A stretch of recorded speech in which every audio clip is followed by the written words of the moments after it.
Hello there, and welcome to Weather Snap. I'm Clare Nasir. And I'm Alex Deakin, and today we are talking about the latest scientific analysis on the Canadian wildfires, still ongoing, of course. But first, we'll talk about hurricane development. Did you see some of the footage, Claire, coming out from the southwest of the United States through the course of this week? Ex-Hurricane Hilary swept across the southwest, dropping ridiculous amounts of rain. It was really quite dramatic. The amount of just power in that storm, and it had degraded by then, it had weakened by that point. But yes, roads became rivers, debris just flying down these sort of surges of water, and obviously contaminated water at that, because residential areas were really inundated. There was particular imagery from Santa Rosalia in Baja, California, which was pretty potent. And then as ex-Hilary arrived in California, it arrived as a rare tropical storm and dumping 4 to 5 inches of rain. They obviously measure rain in inches in the US, 10 to 12 centimeters. That's across coastal areas, but in the sort of mountains, much more than that, double that. So really quite prolific weather in this part of the world. Yeah, I mean, as you said, the storm really weakened before it made landfall, and it hit as a tropical storm. It wasn't a hurricane, so the winds weren't really a factor, but packing a lot of rain into an area that just doesn't see a lot of rain. So that's why it causes all these problems. If you're not used to it, then obviously it's going to cause some big issues. That part of the world, pretty rare to see a tropical storm making landfall. There have been a few cases of recent times of storms going across Mexico and then across into the border, over the border into California. Last one of those, I think, 97 storm Nora. But if this is confirmed that it made landfall across California, it'd be the first time since 1939. But there have been potent storms. That's how they get a lot of their rain. But obviously infrequently. There are a few examples in the late 70s of tropical storms, say, going into Mexico and then crossing the border into California and causing similar actual damage. Storm Kathleen, I think, was one storm. Noreen, another. Again, these in the late 70s. So, yeah, quite a few examples, but over many decades of dropping a lot of rain in a short space of time. And I think Death Valley recorded over 2 inches of rain, something like 55 millimeters in a day. And that equates to their annual average, so a year's worth of rain falling in a day. But of course, it doesn't often make a lot of sense comparing averages in this part of the world, because it is so very dry. They get rainfall in sudden bursts, and they can go for years without any rainfall, and then you get a big drop of rain like that. So it averages out. So it's a bit misleading to compare and say, oh, they had a year's worth in a day, because they often get these sudden bursts. But nevertheless, that is an amazing stat. Do you know, I would love to have been in Death Valley for that event. I was there a few years ago, and it was just horrific. The heat was it was just below 50 degrees. We were there for 10 days filming, and some of it is below sea level. So I can't imagine what rain would, when it's falling on such a hot surface. It's almost like pouring water over a really hot frying pan, because that's how it feels when you're in that type of heat. It's just so intense. It's just overwhelming, really. I was in Uluru and the Red Centre in Australia back in the late 80s, where they had a surge of rain after have a really dry spell. And it was incredible, Alex, how life just came into being. It became the green centre for a few weeks. So I'd love Yeah, to see yeah. some pictures come out of this area to see whether wildlife has responded to that little bit of rain, which makes all the difference.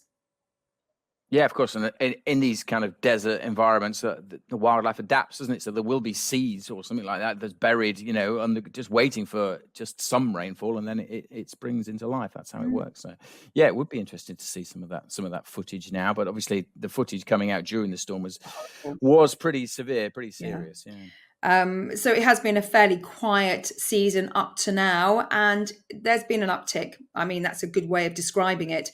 I caught up with Paul Hutchins, who's one of our deputy chief meteorologists here at the Met Office and runs the Global Guidance Unit. And he gave me some really good insights into what's been happening and what's going to happen. Here's him talking about Hurricane Franklin, first of all. At the moment, it looks like the track of Franklin is going to take it between the east coast of the United States of America and Bermuda. So it looks like, even though it will strengthen up to a hurricane, a low risk that it might be a Category 3 major hurricane, it does look like it will be out over open water and therefore hopefully not produce any significant impacts to the United States or to Bermuda. Okay. And now let's go a little bit further south to the eastern side of Mexico, where another storm is brewing.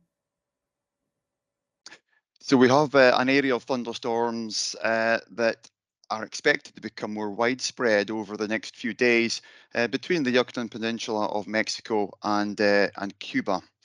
And there certainly is some signs in the models that we'll see this area become organised into a tropical depression through the weekend and potentially strengthen into a tropical storm early next week. And that system could track northeastwards to affect Florida. But there's a lot of uncertainty about that at the moment.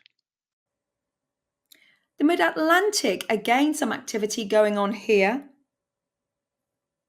It was a tropical system for a brief time, and then it did decay.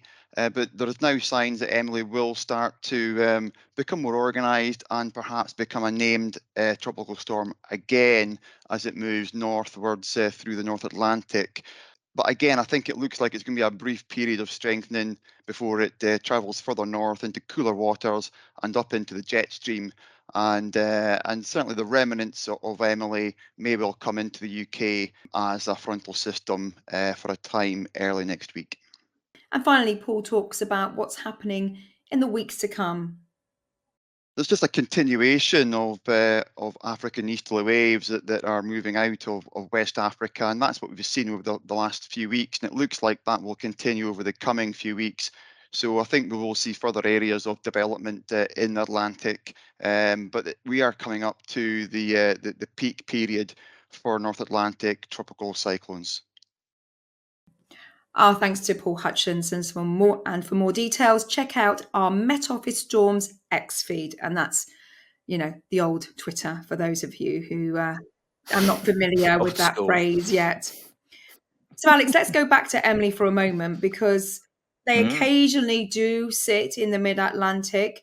Sometimes they even find their way further east, and they come in all different guises, all different sort of levels of storm, from just injecting a little bit of moisture to something a bit more of a powerful beast. And yeah, things can go high octane, can't they? Yeah, Emily's an interesting one because fizzled out, but is reactivating now, energizing and turning into potentially quite a potent area of low pressure, at least for a time. And just going back to that, Emily was one of the 4 storms we talked about there, that Paul talked about, that formed within 39 hours. And I think that was a record. The quickest that the NHC had named 4 storms named in just 39 hours earlier this week. But yeah, Emily's an interesting one. Died, but now re-energizing a little bit and drifting northwards and perhaps affecting the UK's weather during the second half, or perhaps of the bank holiday weekend, but more likely into next week. Coming up as a low pressure system, won't be a tropical system anymore. It'll undergo that transition, but introducing more moisture and becoming a more typical area of low pressure close by to the UK, and giving us a bit more uncertainty than usual about next week's forecast. More on that in a moment. But yeah, we have seen this before, and we've seen it before actually during a bank holiday weekend.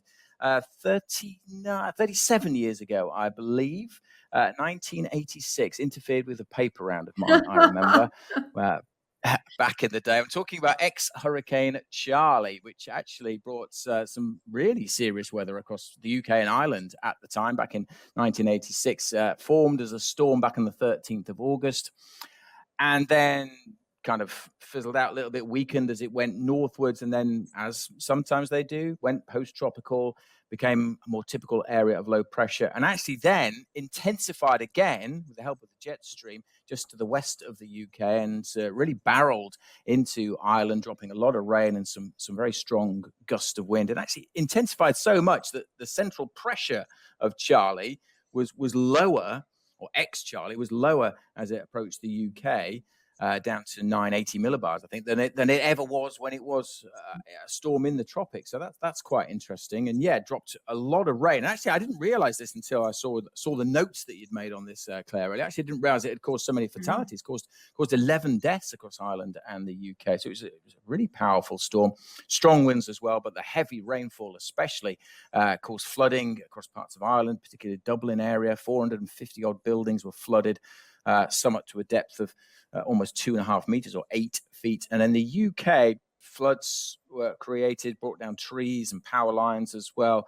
And I think until recently it was one of the wettest days on record across the UK until about 2020. So yeah, Storm Charlie, and there was me worrying about my paper round, but I actually didn't realize it caused all these problems. Yeah. All these problems. I mean, and thanks also to Aidan for highlighting that. You know how sometimes he comes out with these really incredible random facts about something that happened before probably he was born, because he did. I was going to say, I was doing a paper round. He must have still been in his nappies in '86. So he threw that one in the mix, and we thought, yeah, but he just knew. He just knows, doesn't he? I mean, even when he was 3, he was probably studying weather charts. Of course he was. He's all over of course he was.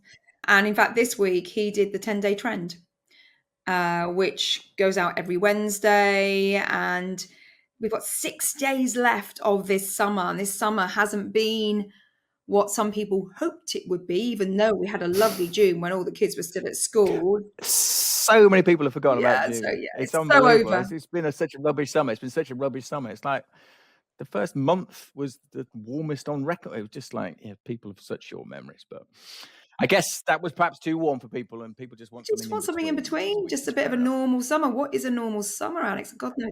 Wow. Yeah. But anyway, he, I think, talking to our stats man, Dr. Mark McCarthy, is not going to be one of the coolest summers. It could be still a warm summer because we've had some balmy nights, and obviously June pushes up the average over the summer months, and we'll be picking up on those numbers probably next week on WeatherSnap. But before we talk about what's happening for the rest of our summer, that's 6 days to go, lots of pressure there, and obviously a bank holiday coming up as well. A new report out just this week looking into the Canadian wildfires earlier this summer from May. This report comes from the World Weather Attribution, which analyzes extreme natural events and tries to quantify them through man-made climate change influence. Now, here at the Met Office and other weather institutions around the world, we also publish what we call attribution studies looking at extreme weather events. And every month must be a really busy month for these scientists because, as we touched on just last week and the week before, there's so much going on across the world in terms of extreme weather. And it's important to really understand the sort of climate change fingerprint, analyze all that data, and obviously that data is ingested into our climate models to give us a better and a more accurate sort of trend of where we're going with our weather. Yeah, these wildfires have been burning since May, really, and some of the numbers incredible, 13 million hectares. And obviously we've seen the effects even across the UK with smoke in our atmosphere. Earlier this week, some amazing images actually from Scotland of waves of smoke in the atmosphere. And of course, we saw a couple of months ago, there's pictures coming out of New York where it was just blanketed in smoke as well. So yeah, it's had downstream effects, but obviously across Canada, these wildfires have just been crazy. And it's earlier conditions that helped with these wildfires. The warmest May to June period since 1940, beating the previous record, which was in 98 by a huge margin, 0.8 degrees Celsius. And also humidity has also been really low. So it's that combination of sunny, dry weather, low humidity, continuous winds up from the southeast as well, which helped to fuel all these fires across Alberta and British Columbia, and then through parts of central Saskatchewan as well. So, it's been an incredible season across Canada. Yeah, I mean, and they are familiar with this type of weather. Just 2 years ago, we actually did a podcast about it, about that intense heat across particularly British Columbia, where a little village called Lytton became very famous for the wrong reasons, when the temperature almost peaked at 50 degrees Celsius. The next day, 90% of that town burnt down. And even to date, not everyone has been rehoused. These things happen, and there's long-term impacts for residents as well as vulnerable ecosystems. So, what did the report say? What are we talking about here? So, this attribution study was a rapid one. The report came out today. The wildfires are still happening across Canada, but it's important to just analyse and see where we're going with this.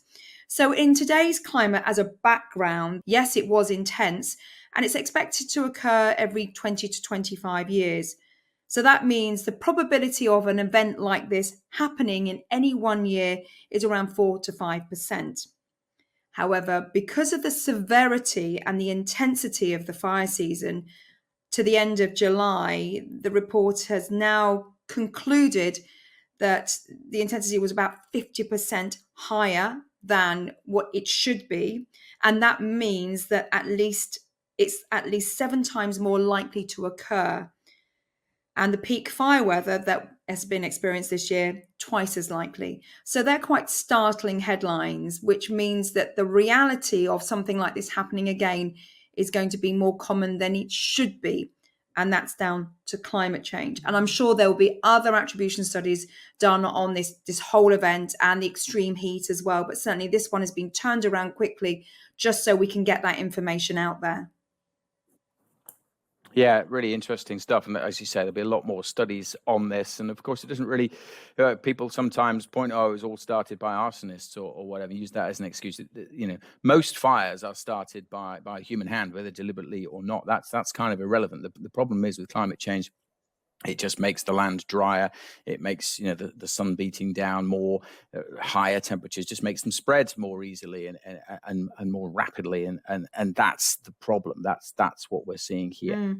And just coming a little bit closer to home, we do have a heat wave currently across western northern parts of Europe, where again we've seen wildfires in Spain, and they're still burning across some parts of Greece. The good news is across the western side of southern Europe, the heat wave is going to ease through the next few days. I don't know whether the fires will therefore ease as well, but certainly we want a little bit of rain there. We don't want any wind. We just want everything calming down, a bit of cloud and just a less intense heat across that part of the world. But for Greece, the latest information is they are still burning and the heat is still really high there. So not great information coming out from that part of the world. I know people, it's a massive tourist destination as well. And that's the second proper heat wave they've had this season so far. Yeah, we've seen some heat across France as well. Temperatures have been record-breaking. I think the highest August temperature recorded in France earlier this week, and temperatures by night close to record-breaking as well, particularly so in the south. Some oppressive heat there, and that warmth and humidity has been heading its way northwards and triggered some big thunderstorms on Thursday morning across northern France. My brother-in-law is on holiday at the moment in Le Touquet. Big thunderstorms across that part of the world. Just a glancing blow to the southeast on Thursday morning, but some big downpours there. That is now kind of clearing away. That heat and humidity is pulling away, and we're into fresher air for the weekend and low pressure dominating. But won't be all bad over the weekend. It's a bank holiday. It's not a bank holiday in Scotland, but it is a bank holiday elsewhere. The last one until Christmas for many of us as well. I like to throw that cheery bit of news in there. I'm confident that this bank holiday will be warmer than the next bank holiday, but I'm also confident this bank holiday will be not very warm compared to other August bank holidays. It's on the cool side. Is it a weekend to staycation here in the UK then, would you say, Alex? Well, it depends what you like. It'd be nice to get out and about. There'll be walking weather as well. And yeah, why not? I mean, it might not necessarily be incredible beach weather, but there'll be some sunshine. Of course, any sun. It may not, the temperature may only be 21, 22 degrees at best. Average. But, there's still a bit of welly in the sun, so it feels warm if you're out in it. Will we see any sun? Saturday, it's going to be showers. There's some heavy downpours to dodge on Saturday. Sunday, there's a weather front coming in from the west, so it does get a bit drier, but then some rain comes into the west later on. And Monday doesn't look too bad. Still a few showers across eastern areas.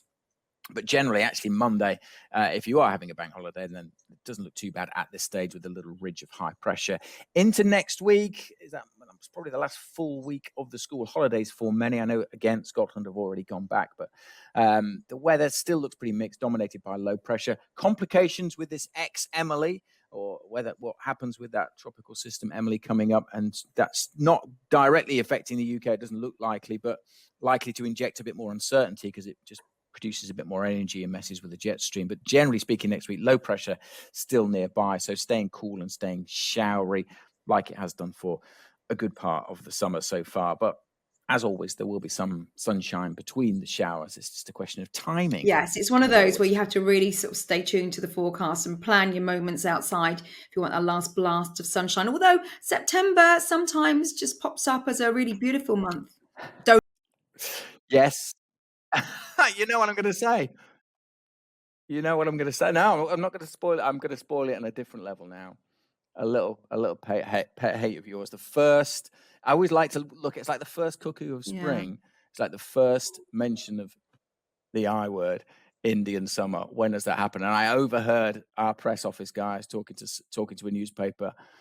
I won't name the newspaper, but they were asking about is this an Indian summer? I know you love that debate. It's one of my pet hates. What is it, 25, 30 years of the, you've got to let it go. I know I've got You've to let it go, but we know an Indian summer is really not that at all. It's an extension of the summer, and our summers are getting a little bit longer. They're elongating in terms of the warmth, although obviously not this August, but even so. And also sea surface temperatures are lovely in September. So if you get a bit of warmth, jumping in the sea across the coastal waters of the UK is absolutely beautiful, Absolutely. Yes. So let's fingers crossed that September brings some fine and sunny Yes, weather. let's do our fingers crossed type of forecasting trend that sometimes does work out quite well. I'm not sure you can say that on a No, I don't think we can actually just erase that. Anyway, finally, we all love a weather photo, don't we? We do. I mean, we use them a lot on our broadcast. We've got an amazing library of imagery. Friends have taken photographs. We've got stock footage as well, but it just sort of represents what we're just about to talk about. And every photograph in our library is just breathtaking, whether it's the heavy rain, the rainbows, the nacreous clouds, or just a little bit of snow. Oh, can't beat a weather photo, and we love getting them actually. And we often put appeals out, don't we, on Twitter/X at the weekend. So you can always send them into us using the hashtag #LoveUKWeather, and we do use them quite a bit, and we use them quite a lot on Instagram as well. And it really is a national obsession, and I think that's why a few years ago the Royal Met Soc, Royal Meteorological Society, who I know you're a member of, started a competition for weather photos. And every year it's got a little bit more popular. And this year's a biggie. It really is, not only because the amount of entries, but the standards being incredibly high, but also because our very own Helen Roberts is a judge on the panel. I caught up with Helen earlier to find out how it was to judge such a competition and maybe some of her favourites. So I was so delighted when I was asked to be part of this year's competition. I didn't really know what to expect, but it was a fascinating process. Lots of different expertise on the judging panel, which I guess is really important. So there were obviously people there with a meteorological background, also people there with a photographic background, and some with a mix of those disciplines. So yeah, it was really good fun. So you've picked the finalists for the Photographer of the Year 2023, and everyone tells a story, whether it's beauty or devastation. The judging panel went through hundreds and hundreds. In fact, I think there were over 1,000 in this category in the end. And they were incredible in terms of the standard. There really were none that we just thought, oh, that's not very good. They were all mind-blowing, and such a variety of different subjects and topics as well, which I think was really important. Something we were keen to ensure that there's a wide variety of different sort of meteorology represented in the final selection. But actually, we didn't have to work too hard to do that, because there was such a great variety of different photographs from all around the world. So they're all incredibly eye-catching, from imagery of a volcano to a very hazy morning, looks like it could be somewhere in Suffolk, say, a halo of cirrus. And then the other side of it, this sort of the extreme, whether it's wildfires or drought or lightning. I mean, everyone paints a picture of something which is so powerful. Powerful is a really good word for it and way of describing many of these photos. And actually, I think I'm right in saying that this was the first year in which there was a specific category of photos for climate change and impacts of extreme weather and climate change. And some of the final 25 photos do actually show that. As you say, there are some representing wildfire. There's also a really interesting one that sort of appealed to my psychology background as well as the meteorology, of some feet on a very wet street and what looks like a lady who's swiped up her little girl to keep her dry from the wet Yes. grounds. And I just really like that one. There's 25, I think, that have been shortlisted that people can go and vote on now. So if you go to the Royal Meteorological Society website, search for Standard Chartered Weather Photographer of the Year, you'll find those shortlisted photographs and you can pick your favourite. And the vote is open for about the next month or so. And this happens every year. That's so for budding photographers out there, it might be worth thinking about a subject that you may want to capture for next year's competition. Definitely. It's always good to have plenty of notice, isn't it, for these sorts of things, especially when you're relying on nature. There's also a specific subsection for photographs taken on a mobile phone, which is really nice that we sort of allow for that and have that as a separate category. And some of the photos in that category were equally incredible. And also for young photographers. Yes, Young Photographer of the Year is a third category, and they will be shown in the Week Junior Science and Nature magazine. So it's really great for young people to get involved with this as well. So our thanks to Helen Roberts. Big day coming up in October and a public vote. And then again, it happens next year. So any budding photographers out there, whether you use a mobile phone or you've got a child who loves taking photos, it's something for everyone here. Alex, we can see some of those final photos just now.